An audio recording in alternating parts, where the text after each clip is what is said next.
Praise the Lord. Welcome to day 32 of today's promise. ఈ రోజు ఈ ఎపిసోడ్లో దేవుడు మీతో మాట్లాడమంటున్న మాట ఏంటి అంటే, ఇతరులను కానీ, నీ చుట్టుప్రక్కల వారిని కానీ, లేకపోతే నీ ఎనిమిస్ని కానీ, నీ శత్రువులు కానీ జడ్జ్ చేయొద్దు, తీర్పు తీర్చొద్దు. తీర్పు తీర్చుట నా పని.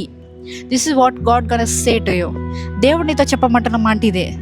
నువ్వు ఎవరినైనా ఇతరులని జడ్జ్ చేస్తుంటే కనుక దేవుడు ప్రత్యక్షంగా నీతో మాట్లాడుతున్నాడు. ఆల్రెడీ మనం జడ్జింగ్ గురించి ఒక వీడియో చేసాం. ఇతరులే జడ్జ్ చేయకూడదు అనే ఈ టాపిక్ మీద మనం ఒక వీడియో చేసాం. అయినా కూడా దేవుడు మరలా ఈ టాపిక్ గురించి వీడియో చేయమని నన్ను ప్రేరేపిస్తున్నారు.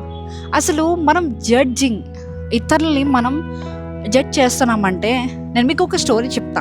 బేసికలీ స్టోరీ కాదు, ఒక కన్విక్టింగ్ థింగ్ ఎక్స్ప్లెయిన్ చేస్తా. ఇప్పుడు నీ యజమాని ఎవరు? దేవుడు కదా. అవతల మనిషి యొక్క యజమాని ఎవరు? దేవుడు, రైట్? ఇప్పుడు మీ ఇద్దరికి యజమాని ఎంతమంది ఉన్నారు? ఒకడే ఉన్నాడు, రైట్? సో ఇప్పుడు నీ ఇతరులతో, నీ సరౌండింగ్స్తో నీకు ప్రాబ్లం వచ్చినప్పుడు, ఆర్ ఏదైనా సమస్య వచ్చినప్పుడు నువ్వు ఎవరికి చెప్పుకోవాలి? ద లీడర్, మన యజమానికి చెప్పుకోవాలి కదా.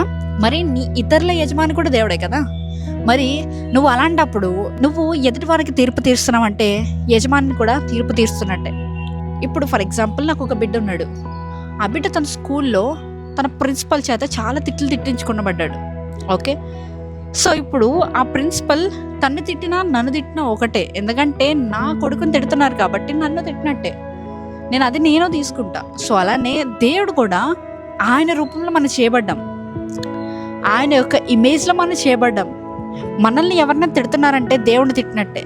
అంటే ఇప్పుడు ఈ యజమానిని నువ్వే జడ్జ్ చేస్తున్నావు. అది చాలా తప్పు కదా.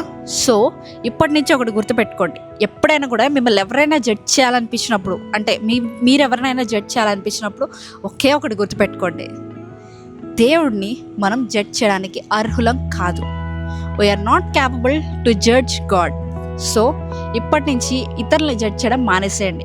ఒకవేళ మీకు చేయడం అవ్వట్లేదా, ఒక 2-3 డేస్ ఫాస్టింగ్ ఉండి దేవుడిని అడగండి, దేవుడు నాకు సహాయం దయచే, ఇట్లా జడ్జ్ చేయకుండా ఎలా ఉండాలో నాకు తెలియజేయి అని మీరు దేవుడిని అడగండి. ఆయన ఇవ్వడంటారా? ఖచ్చితంగా ఇస్తారు. Thank you so much for watching. Praise the lord.